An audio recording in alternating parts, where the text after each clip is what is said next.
K T ജലീലിന്റെ ഭാര്യ M P ഫാത്തിമക്കുട്ടിക്ക് വളാഞ്ചേരി ഹയർ സെക്കൻഡറി സ്കൂളിൽ പ്രിൻസിപ്പലായി നിയമനം ലഭിച്ചത് ചട്ടങ്ങൾ ലംഘിച്ചാണെന്ന് DCC general secretary Siddique Panthavoor മലപ്പുറത്ത് വാർത്താസമ്മേളനത്തിൽ സംസാരിക്കുകയായിരുന്നു സിദ്ദീഖ്. പ്രിൻസിപ്പൽ ആകേണ്ടിയിരുന്നത് പ്രീത VK എന്ന അധ്യാപികയായിരുന്നു. ഇത് മറികടന്നാണ് ഫാത്തിമക്കുട്ടിയെ പ്രിൻസിപ്പലാക്കിയത്. രണ്ടുപേർക്കും ഒരേ സീനിയോറിറ്റിയാണ് ഉണ്ടായിരുന്നത്. നിയമപ്രകാരം ഒരേ സീനിയോറിറ്റിയുള്ളവരാണെങ്കിൽ പ്രായം കൂടി പരിഗണിക്കണം. പ്രായം കൂടി പരിഗണിക്കുമ്പോൾ പ്രിൻസിപ്പലാകാൻ യോഗ്യതയുണ്ടായിരുന്നത് പ്രീതയ്ക്കായിരുന്നു. ഇതെല്ലാം മറികടന്നാണ് നിയമനം നടത്തിയത്. ഇതിനായി സ്കൂൾ മാനേജ്മെന്റ് സ്കൂളിലെ സീനിയോറിറ്റി ലിസ്റ്റ് തെറ്റായി പ്രസിദ്ധീകരിച്ചു. ഇതിനെതിരെ അധ്യാപകർ അന്ന് തന്നെ പരാതി നൽകിയിരുന്നു. ഫാത്തിമക്കുട്ടിക്ക് പ്രിൻസിപ്പലായി നിയമനം നൽകിയത് KT ജലീൽ മന്ത്രിയായിരിക്കുന്ന സമയത്താണ്. മന്ത്രിയുടെ ഭാര്യയ്ക്ക് ചട്ടങ്ങൾ ലംഘിച്ച് നിയമനം നൽകുകയായിരുന്നു. ഈ 2016 സമയം ഈ കത്ത് കൊടുക്കുന്നത് കേരളത്തിന്റെ തദ്ദേശ സ്വയംഭരണ വകുപ്പ് മന്ത്രിയായി KT ജലീൽ ഇരിക്കുന്ന സമയത്താണ്. ഇതെല്ലാം ഈ പരാതികളെല്ലാം നിലനിൽക്കെ 26/7/2016 ഹയർ സെക്കൻഡറി ഡയറക്ടറിൽ നിന്ന് MP ഫാത്തിമക്കുട്ടിയെ നിയമിച്ചിട്ടുള്ള ഉത്തരവിറങ്ങുന്നതും അദ്ദേഹം കേരളത്തിന്റെ മന്ത്രിയായിരിക്കുന്ന സമയത്താണ്. നേരത്തെ പുറത്തിറക്കപ്പെട്ട പ്രൊവിഷണൽ സീനിയോറിറ്റി ലിസ്റ്റിലെ പരാതികൾ നിലനിൽക്കുന്നു. അതുമായി ബന്ധപ്പെട്ട നടപടികൾ സ്വീകരിക്കണമെന്നാവശ്യപ്പെട്ടുകൊണ്ട് അഗ്രീവ്ഡ് പാർട്ടി ഉത്തരവാദിത്തപ്പെട്ട അധ്യാപകർ പരാതി നൽകുന്നു.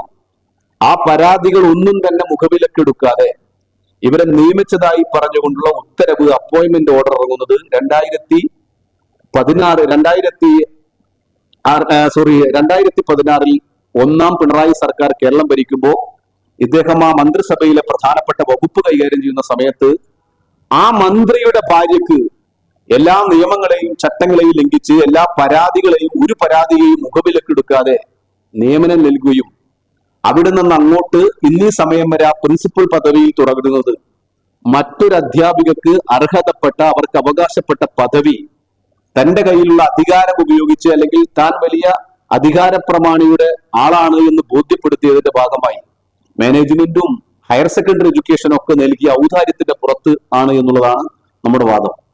ഇവിടെ MP ഫാത്തിമക്കുട്ടിക്ക് ആ സ്ഥാപനത്തിൽ ഇനി പ്രിൻസിപ്പൾ ആകാൻ കഴിയില്ല എന്നുള്ള വാദം ഒട്ടും പ്രസക്തമല്ല. കാരണം ഇവരെക്കാൾ 3 വയസ്സിന് മൂത്തതാണ്, പ്രായം കൂടുതലുള്ള ആളാണ് പ്രീത. ആ വിദ്യാഭ്യാസ സ്ഥാപനത്തിൽ നിന്ന് റിട്ടയർമെന്റ് ആയി.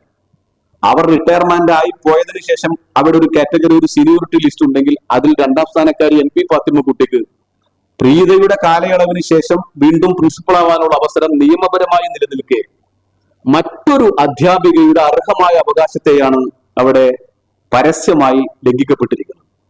അതുകൊണ്ട് ആ ലംഘിക്കപ്പെട്ട് നിയമനം ലഭിച്ച അന്നാ സമയം മുതൽ ഇന്നീ സമയം വരെ അർഹതയില്ലാത്ത ഒരു പദവിയിലിരിക്കുകയും അതുവഴി ലഭിക്കുന്ന മുഴുവൻ ആനുകൂല്യങ്ങളും അതിന് വിശ്വാസത്തിന്റെ, പ്രമാണങ്ങളുടെ, വേദഗ്രന്ഥങ്ങളുടെ ഏത് ബലത്തിലാണ് നമ്മളൊക്കെ ഇസ്ലാമിക ദർശനത്തിൽ പറയുന്നത് പോലെ ഹക്കായ ഇടപാടായി അല്ലെങ്കിൽ അത് സത്യസന്ധമായ കാര്യമാണ് എന്ന് പറയാൻ അദ്ദേഹത്തിന്റെ ഭർത്താവ് കൂടിയായ ജലീലിന് കഴിയുക എന്നുള്ളതാണ്. വിഷയത്തിൽ ബാധിക്കപ്പെട്ട അധ്യാപകർ നൽകിയ പരാതി വിദ്യാഭ്യാസ വകുപ്പ് അട്ടിമറിച്ചുവെന്നും അദ്ദേഹം ആരോപിച്ചു. East live, Malappuram.